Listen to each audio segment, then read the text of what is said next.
Welcome back, Welcome. Tribe. Welcome back, July 15th. It's been a few weeks since we've done an episode. Apologies for that, but we're back. We're back and we're ready to go. You may have noticed our numbers guy, Dave. He is out on a work trip. More important things to do, I guess. Whatever. Yeah, apparently. Whatever. But in his place, we have our third co-host, Cinco De Davoe. So, Cinco De Davoe. Welcome, Cinco De Davoe, to the show. Yep. It's going to be a good replacement. Now, you may not get all those deep dive analytical takes that you get from Dave all the time, but you got us, which means you get fun and you get some hot takes.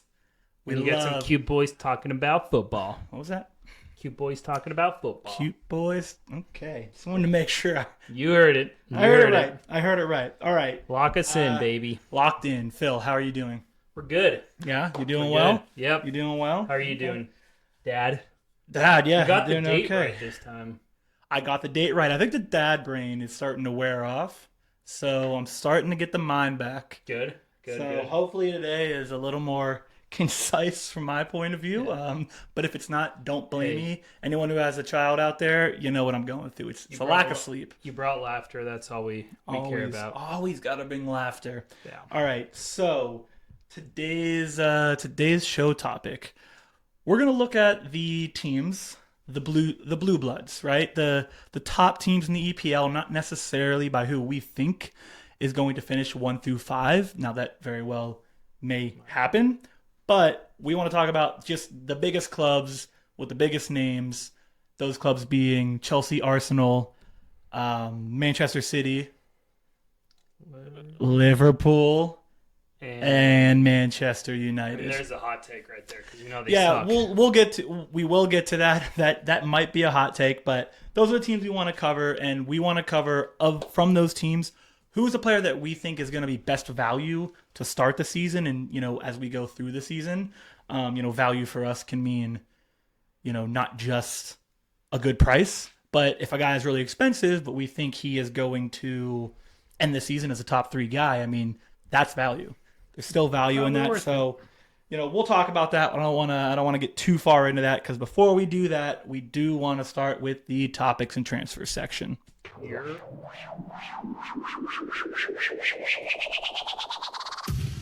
It's time for topics and transfers. All right, topics and transfers. I do love this section. I absolutely do.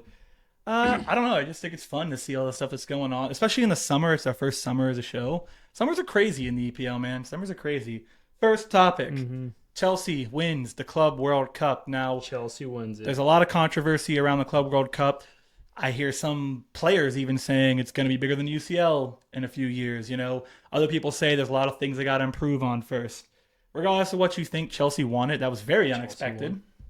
3-0, right? Could have been more, too. Could have been more. I think, watching the game, I wouldn't say Chelsea dominated. I would say they were clearly the better team, but it was counterattacks, man. They just had a better game plan. Yeah, I mean, they just came out with more intensity, and I think at that level of football, if the team that has more intensity is normally going to win, especially when, both teams are probably tired at that point from the long season. So Chelsea just wanted it more, and it showed, and, shout out to Palmer and JP. Yeah, they look good out there, good duo. So I saw something on Instagram. I can't tell you 100% if it's true or not. I think I just kind of caught it on the side of my eye. But Chelsea's now the first club to ever win all major tournaments one time. So all the major this tournament never existed. I understand that, but my point is, they won UCL. They've won, Yeah. So they've won all of them, and there's other teams who have done that, but they're the first team to now win this one. So obviously, to your point, yes, but they are the first team to do that. Yeah, so there are a few teams that could get that achievement, and obviously there's a couple teams. Yeah, right. Listen, I think at the end of the day, if you win it, you're going to treat it like a bigger trophy than the team who lost. But at the end of the day, Chelsea won. They brought in a lot of cash. And I do agree that in a decade, this might be the biggest tournament. So it very well may be. The people you're going to bring in is just more. Yeah. You just have more players in the world. Don't be jealous if your team wasn't there or if you lost. Well, I'm jealous. My team wasn't there. They would have been there if it was 2 years ago. That's Here true. we are. Hey, maybe next year. But, before we hop off that topic, I just want to talk about Chelsea's newest signing. And this is not a political statement for anyone out there, but Donald J. Trump, the newest Chelsea signing, the man's raising the trophy. It's like he's the captain of the squad. He kept the real trophy. It was awkward, right? Yeah, that was weird. And listen, again, not a political statement. I don't know. We can make it political. It's not political. I don't know if he was clueless because he's probably never watched a football game in his life. I don't know if no one gave him the rundown of what's supposed to happen or if he is just that narcissistic. He was like, I'm going to stand here. I'm going to hang out with the boys. And then everyone stood there for about 10 seconds. Then Sanchez was like, okay, we got to stop this. Boys, leave him there. Let's go. Let's just raise that thing. I don't know what it was. Let's not get into it here. But hey, if you're watching and you have an opinion on what happened, just let us know. Yeah. Maybe Donald Trump's trying a new career after he's president. He wants to be the Chelsea forward. So we'll see. All right. On to the next topic. This is a huge one as of today. Is Victor Yorkers? More or less. Yorkers? Yeah. I've never, listen to everyone who's out there, I've never claimed to be good at pronunciations. It's not something I'm good at. It's not something I'm going to be good at. So get used to that. But he is seconds, days, hours, whatever you want to call it, away from signing with Arsenal.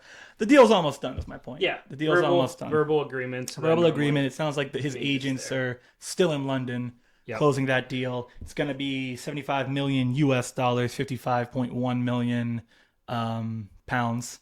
So that's a massive deal. But I mean, look at his numbers, and we've had a discussion. We should have an episode on this top leagues in the world. Listen, the Portuguese league is not the EPL, so he had 97 goals in 102 matches. I don't really care what league you're in; that's pretty impressive. But the Portuguese league is right behind Ligue 1. I know it's subjective, but it's pretty close to the fifth best league in the world, and he did that there. He's a stud. Any team who had money and needed a forward was going to want to buy him. Yeah. So whether it works out or not, time will tell, but it's a fantastic signing. I think Arsenal looks really fun for this upcoming season, especially if they stay healthy. So I would say it's a year where they no longer have any excuses. So what happens with what? With Havertz? Where does he go? Maybe rotation, the bench, plays the number 10, false 9. He came when he came from Leverkusen to Chelsea. First of all, he was never meant to be a forward, and then obviously on Arsenal they had no choice. Guy's not a forward, so I hope that they put him in his correct position. I feel like a field of him, Odegaard, Saka, and can I just call me Yogurt? You can call him the Joker. Can I call me Yogurt? Yorkers. Yorkers. But with those four in the field at the same time, I mean, that is scary. So I hope they use Havertz the right way. I think his FPL value drops for sure, Havertz, but I still hope they get him in there. I like Havertz, obviously. I'm biased. No, he's not a player to get you 25 goals, but he's a player to create a lot for other people and still. He's a real life player. Yeah, he's the kind of player in real life who does really well. He just maybe doesn't translate to FPL. Yeah, I'm interested to see what Arteta cooks up for the start of the season. But hell of a signing. Let the man cook.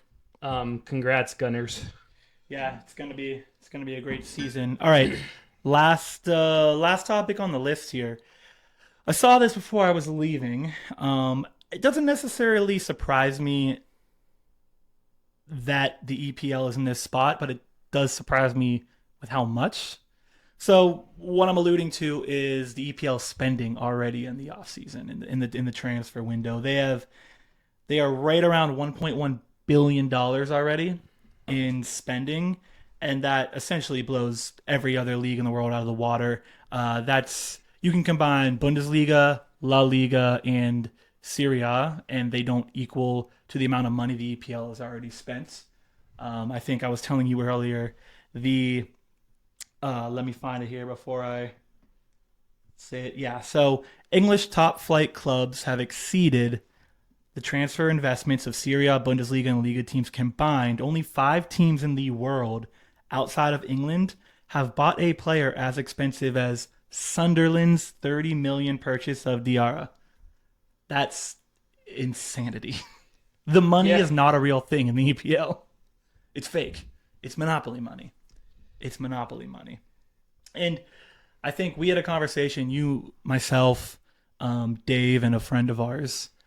And, you know, the EPL is the best league in the world. And I think if they were winning UCLs every single year, there'd be a conversation to be had of, we got to figure out a way to fix the money situation. But they're not doing that, which is good. And the EPL is just really fun to watch because any team can beat any team on any given day because Sunderland's spending $30 million, right? They're a championship team that just came up and they're spending $30 million. Yeah, I think it's how you define being the best league. Like, do you have the best teams or do you have the best competition?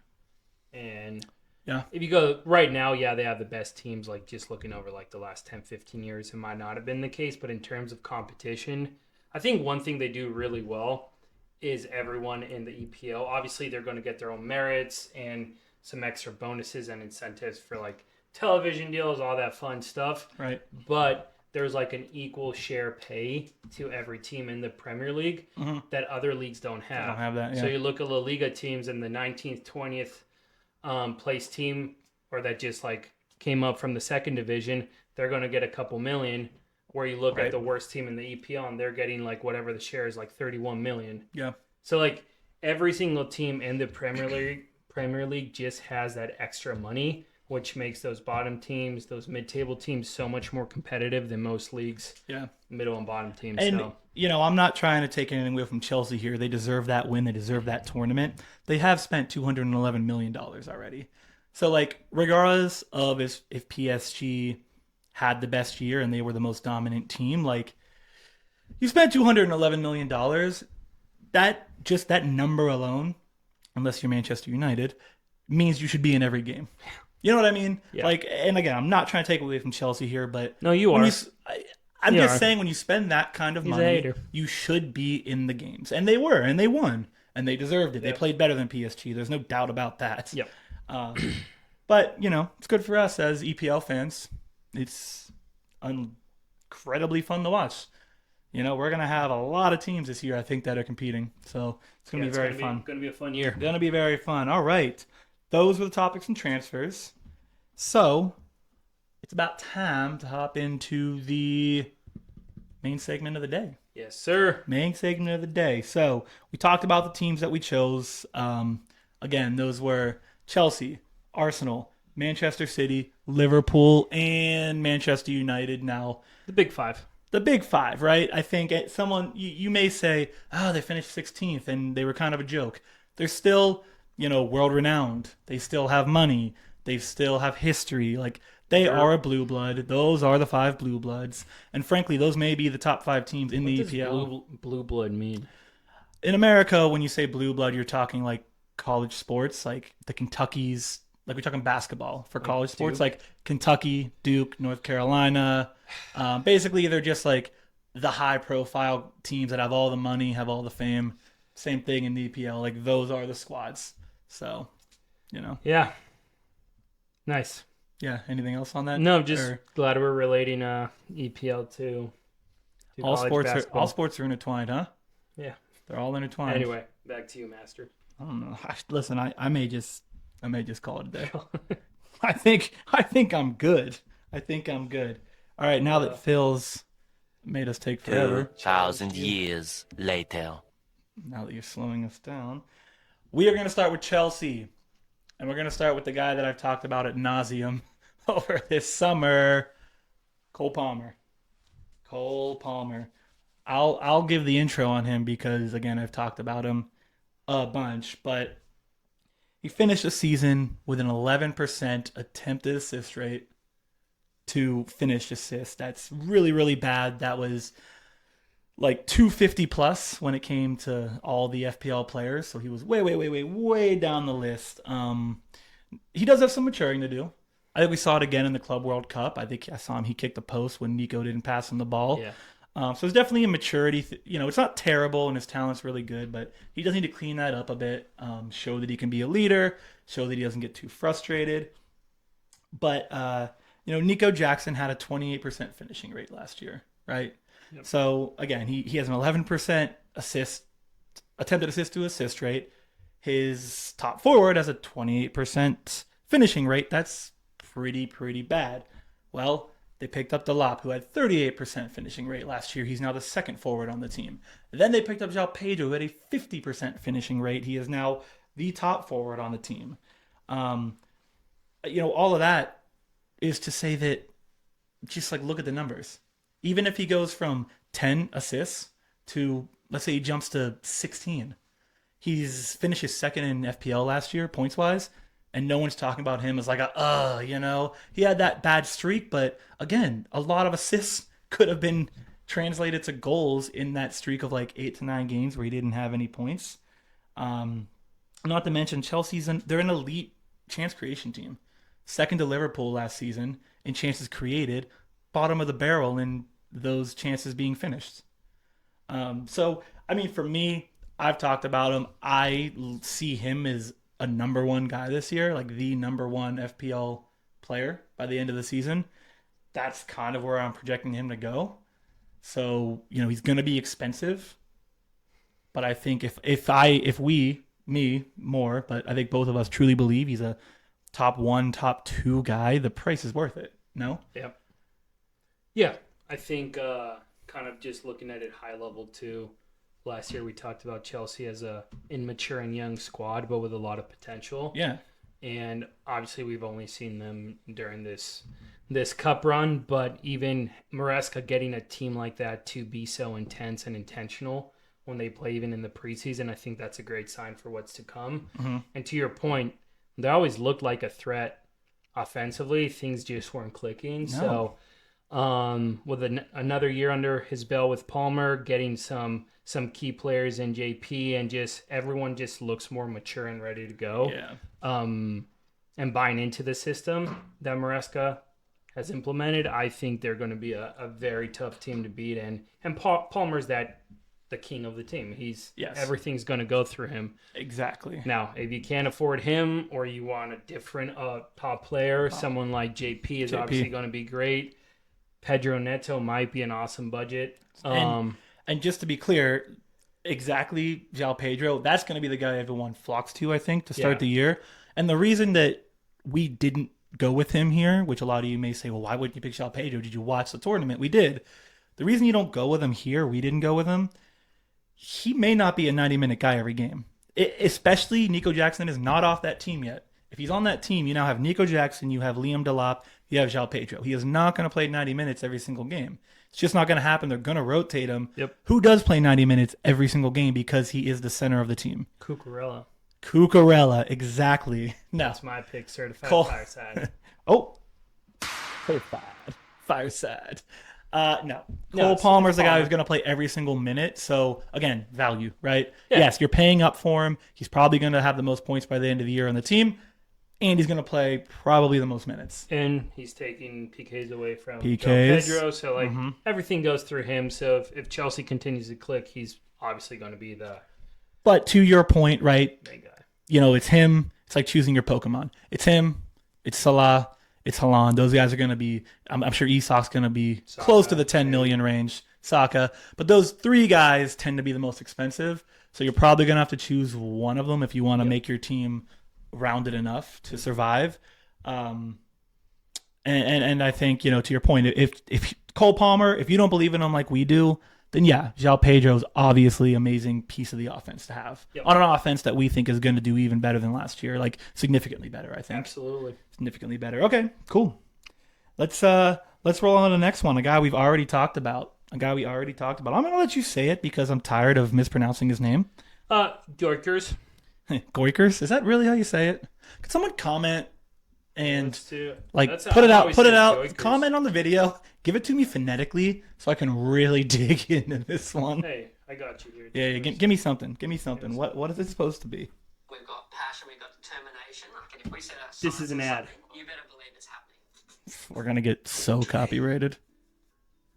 How do you pronounce the name of this Swedish footballer? For more names from football, make sure to stay tuned to learn more of What those names that too many everybody gets wrong. Get on with it. So in Swedish, it's pronounced as Viktor Gyökeres. Jokeres. Oh, you're kind of Gyökeres. Gyökeres. That's gonna be hard to do. English, you can All say right. it as Get that. Viktor Gyökeres. Jokeres. Gyökeres. Jokeres. Victor Gyökeres. All right, Victor Jokeres is our player from Arsenal, a team that really has a good amount of players to choose from this year. But we kind of talked about him, so I don't want to talk too much about it. But Portugal, we said, might be the 6th best league in the world. Some people may think it's the 5th best league in the world, right in front of Liga 1, which is really not a good league. 97 goals, 102 games. That's incredible. They just paid an unreal amount of money for him. So, and I think he's going to be price. What do you think? I could see it being around 8 million. Yeah, I'm thinking like 8.5. And I think like his first season, it's hard to tell what they're going to do, but like I'm thinking 8.5.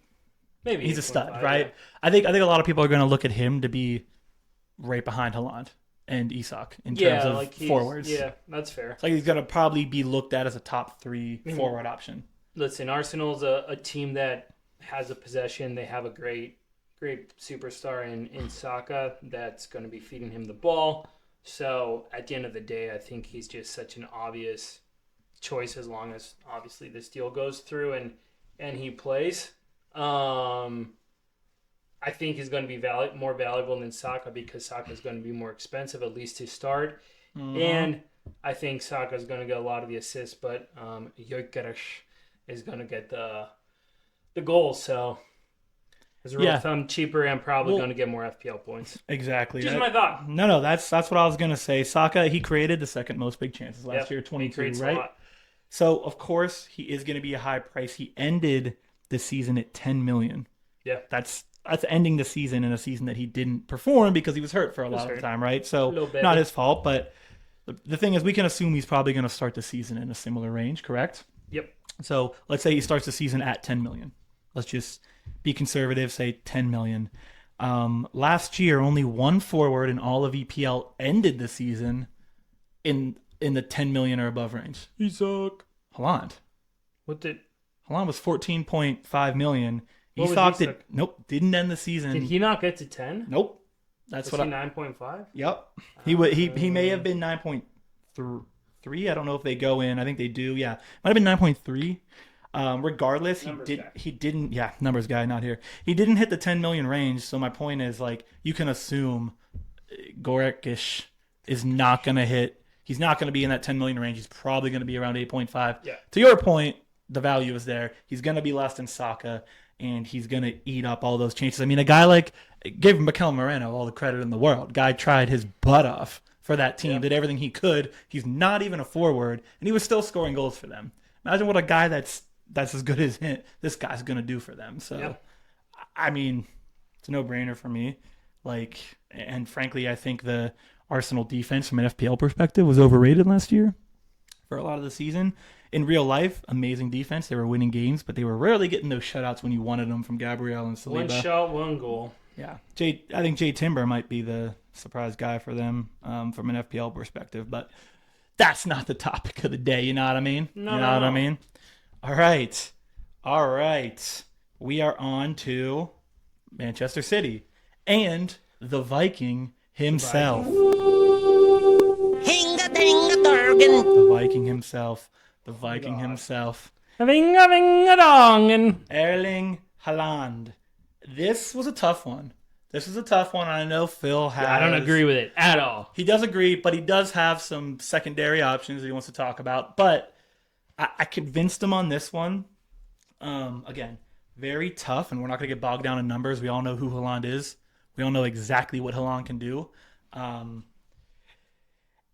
The problem is you have to afford him. I'm not blanking him. Just you have to afford him. That's where the conversation gets derailed in that he could easily be the most expensive player again. So you have to sacrifice like 2 good players to put him on your roster. But the value for me comes in because he could very easily be the number 1 player in FPL, and no one would bat an eye. Like that's very possible for him to do. So it's like value versus where he's gonna finish. I just go ahead. Yeah. No, I think you really can't pick a midfielder for City because they have 17,000 You players. just don't know who's in there yet, except Rodri, who's in there, who's hurt. and even when they're in there, you don't know who's going to pop off on any given day. So the obvious answer for going forward, I know it's crazy to say, but it's Haaland. He's the least risky option to pick. Let me give you a stat before you go, because I know what you're going to say. Go. Let me give you a stat. Last year, he finished 10th in FPL, Yeah. playing only 31 games. Europe. That's less than every player who was above him. That's less than every player in the top 36. Yep. Right? So clearly, he can still get a lot of points very easily. Poor team for their standards. Like you said, you don't know which midfielder was going to play. No one knew. They didn't seem to have a game plan. He's back healthy. Rodri is injured a little bit. He's supposed to be back. They brought in the reindeer. They brought in Cherokee. Like, all signs point to a massive season for Haaland again. He already looks good for his national team. So that's my I just want to give my backing for why I'm saying this. Go ahead, because I know what you were gonna say. So get that thought going. You were gonna start talking about the defense and who the next best value guy would be if you're someone. Again, this is like the Palmer conversation. 3 guys. If Haaland is not your choice, you're like, I don't want Haaland. Who would you go with? Ranite Nori. And the reason I say it is he's playing in Gavardio's position. Gavardio was the player with the most passes in the attacking third. He was good. Across the entire league. Very good. So as long as Rand stays, I shouldn't say Rand because people are going to think I'm talking about the action of running, but Nori stays. Ryan Nori, for everyone out there, Ran. Yes. If he stays in that position, the way City plays, he's going to get a crap ton of touches. And I do think he's a little more intentional and aggressive on the ball and getting into the box. So I just think City has a more serious team this year, maybe. Hopefully. I don't know. They didn't look good in the Club World Cup. Problem is they were serious last year, but for them, that's not serious. Exactly. Yeah. So if they go back to kind of what's expected from them, we know that defensively they're going to get shut out.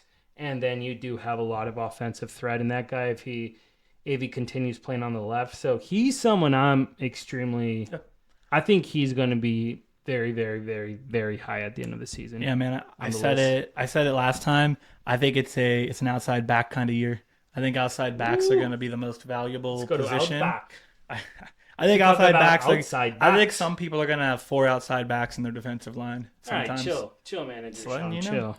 Don't talk for the people. Let's go to the next team. I would never talk for the people. Also, before we go, just a quick thing. If Pep has another bad season for the Standard, is that it? Contaminated. I mean, he's been there for a long time. In football, you don't last that long for the most part. He's only won 1 Champions League.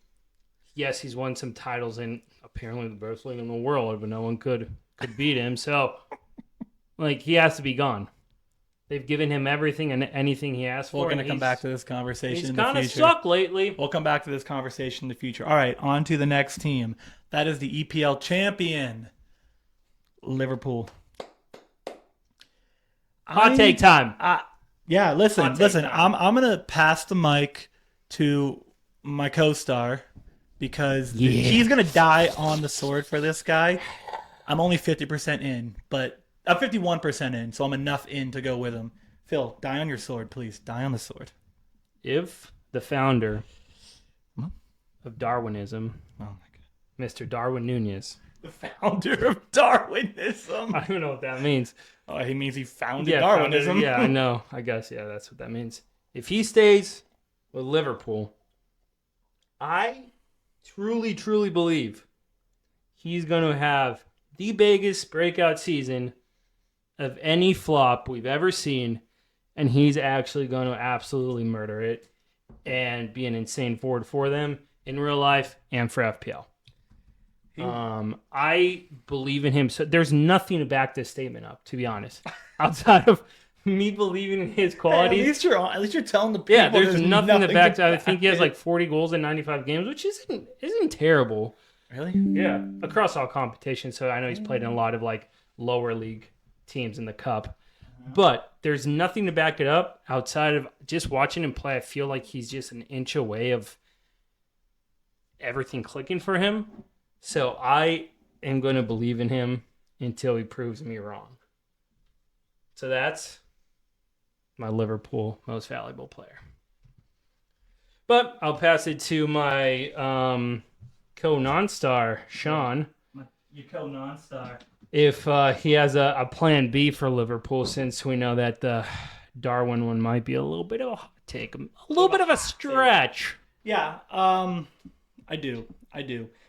I'm going to go with, as a secondary option to the very well thought out, very well researched Darwin Nunez, the founder of Darwinism take. Listen, yeah, absolutely. It's going to be Kirkes. It was a choice between, obviously, Kirkes and Frimpong, and it is a tough call there. And I just said, I think outside backs are going to be some of the most valuable players in FPL this year. It's a new system, so I've watched a lot of Frimpong play. Obviously, he was a Leverkusen guy. I've watched him play a lot, and I'm still not 100% confident that he knows how to play outside of the Alonso system. Right? Man City, it didn't work. He goes to Celtic. Celtic, it doesn't work. He comes in cheap to Leverkusen. At Leverkusen, he's not really known until Alonso comes into the team, and then he blows up. Has 2 really, really good seasons. Fair enough to him. But do I know if it's going to happen yet? Maybe it does. Frimpong's a great player. Maybe it works, even on the Dutch team, he kind of gets lost. So we'll see if it works out. Kirkes, on the other hand, I do think he will just fit in perfectly in the system. He also plays on Salah's side, correct? Yeah. I'm right on that, yeah. Frimpong plays on Salah's side. You're right. All right, I'm out on Kirkes. No, I'm kidding. No. Kirkes is still the guy. Believe in your take. I do believe in my take. He's one of the top guys on the list for crosses from a defender. I think he's going to get more minutes than Frimpong. I do think Frimpong is going to come off the field more often than him. I just, if you're like Sean, you're an idiot. Kirkes not the guy. Whatever. The outside back position on Liverpool is so valuable this year. You saw what Trent did. Again, I said this before. Neither of these guys are Trent. They're not as good as Trent. No one's claiming they're as good as Trent, but they're in a system where Trent was able to thrive, and I think they have faster than him. They are. Frimpong is definitely faster than him. I don't know did they clock it? Well, Frimpong they clocked, and he's faster than him at the top speed. Who the hell clocked them? Well, they clock them in the games when they do a sprint. You can see like what their top speed was. And they compared it to Trent. Yeah, on TV.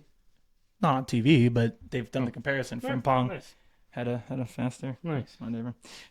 What the heck are you talking about? But yeah, I just think Kirkes and to bring it back to the exact same Pokemon point, Salah, the final guy in that trio. You may say, well, how can you not go with Salah here? First of all, we think he's definitely going to regress. Garbage. He's not garbage. He's really good. But the price is going to be very high, and the regression is going to happen this year. For reference, since 2020, he's averaged 285 FPL points, right? Last year, he had 344 FPL points. So you can just expect regression. He's the only player that's ever broken, since 2020, the only player who's broken 300 FPL points. To think he's going to do it again is super unlikely. Yep. It's just especially with all the guys they brought in. So I think Salah's going to see a regression. And I just think, if you're not going to go with the founder of Darwinism, I think Kirkes is my top option, and it hurts me to say that because I love Frimpong, so I'm not being biased here. Okay. I just think Kirkes has more potential than Frimpong does in this team, so that's what I'm going with. Okay. Don't hate that. Yeah, thank you. I appreciate that. On to the last one, the fraud of the top 5, people may say. Yep. The fraud of Dave's not here to defend himself. Hey, what you think about the fraud of the top 5? Cinco de Davoe. Cinco de Davoe. Cinco de Davoe. Are you as big of a fan of the Devils as Davis? Not hearing much from him. It's an interesting take. I do appreciate that take, but you know. Oh, you're going that route with it? What? You're going that route with it? Going that route with what? You didn't hear Pretending him? like he's talking? You didn't hear him talk? No. It's just me? Yeah. Is that the dad brain? That's the again? dad brain. Am I hearing voices? You're hearing voices, baby. No. Okay. Man, you. And we don't agree on this one, so you can go first. Oh, good. There's a lot of guys to pick here. I went with Matheus Cunha. I'm a huge Matheus Cunha fan. Transfer pick. Yeah. I'm interested to see what they do with forward. They still have not brought anyone in, so that will be interesting to see. But at the moment, the conversation's still around 3 guys, Bruno and Bumo and Cunha for this value spot. I don't think Ahmad's there yet. I think he'll be a decent player, but I don't think you put him in this conversation. I went with Cunha for 2 big reasons. First reason, he will probably be the cheapest option of those 3. He ended the year at $7 million, and Boomer ended the year at $8.3 million, and Bruno at $8.4 million. So odds are Cunha will be the best price here. Second reason, he may get reclassified as a midfielder. There are talks about it. It may happen this year. That opens the door for him to get more points Here. from shutouts, while also having the potential to play forward if Man U hasn't picked anyone up. He may be that classic midfield guy who gets the attacking potential of a forward. That is a huge, huge value for any player. He ended the season 178 points, FPL points. Pretty bad Wolves team. Only played 33 games and had as many shots of any forward. He was number 1 in shots, playing, again, only 33 games. So, I do see those guys being very close, and I think it's a conversation to be had. But I think Cunha is the most talented. And I do think Mbumo's gonna regress.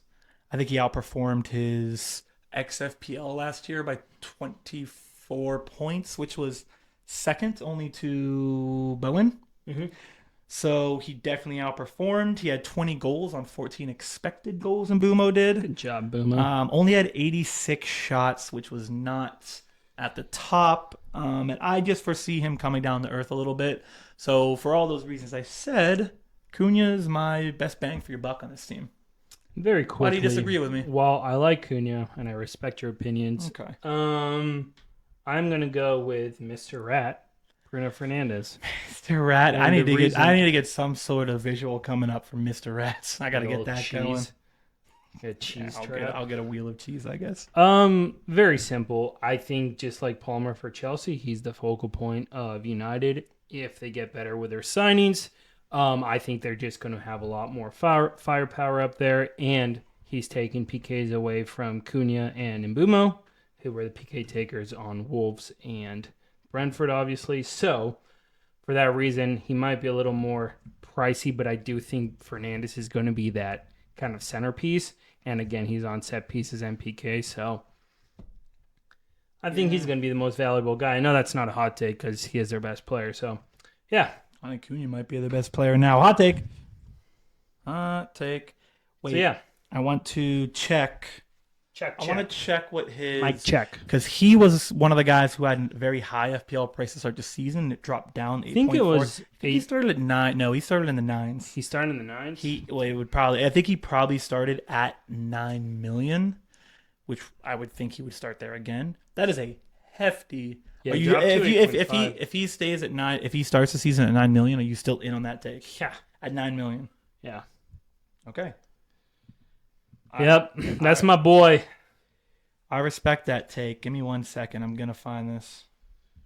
I'm going to find So, Bruno how are you guys doing Fernandes. out there while Sean does this? Good? Yeah. Great. Hope the summer's treating you well. Wait, where is it? Oh, Just subscribe to the that's channel. frustrating. If You know click what? on the video, just subscribe. I'm on my website, Yeah. and that's an oversight. I gotta call these guys up. Mm-hmm. So what you do is you look at the little, you look at the chart, and you can see each player how they went, like how they were owned throughout the year in a trend line. Next to the trend line percentage, they show you like the name, like Garnacho 5.9. So at that point in time, it was 5.9 million. Bruno's name is too long, so you can't see what his price was. So it kind of kills the entire point of the chart. What a bug. What a bug. I'll have to call these people up. All right, well, on that I don't know, note- but he's probably going to be 9 million. That would be Okay, my okay, guess, okay. because that's where he started at last season. Chill. We'll see. Chill. He can't even confirm last year. Can't confirm. There you have it. There you have it. Those are our 5. Those are Fireside certified. Do you want the thing? No. Okay, good, because I don't have it ready. So, No. yeah, that's it. I mean, those are our 5. Quick recap of who we went with: Chelsea, Cole Palmer; Arsenal, Victor Garksch. Yep. Garksch. Close enough. City went with Haaland. If you're not willing to spend up on the potentially highest price player, you go with Ryan Nori. Liverpool. If you want to die on a sword and maybe ruin your whole league, you go with Darwin Nunez for Evolve Phil. your team. Go with If Darwin. you want to be smart about it, you go with Kirkes. And then Manchester United, Cunha, Bruno. Those are the 2 guys we believe in most. I think Mbumo falls into that 3rd spot, but the other 2 are kind of the top of our list. So we are we're out of here. Yeah. Let's get the heck out of here, man. Find us. They're tired of us.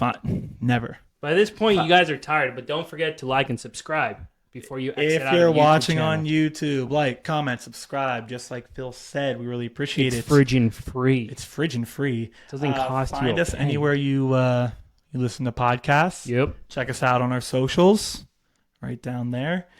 And we'll be back. Same time, same place next week. Oh, check out our Patreon. Link in the description. Check out the Patreon. We just opened that up, so check it out. You'll Get such good content. You'll get a lot of good content. You'll get a lot of our stuff early. You'll get our rankings. You'll get articles from us. You will get in our Discord. All the good things. Mock drafts. Because if prices come out, we're going to have some fun with that. Yeah. Mock drafts will be coming up. That's probably some of our next episodes. Pay attention. We will be once the prices come out, we will be doing our top list in each position. Then we will be doing a lot of mock drafts. So yeah, we're excited for that, and we'll be back here next week. Hopefully prices are out by then, and we'll get some of that content in. Yep. All right. And with that, see ya. See ya. Bye.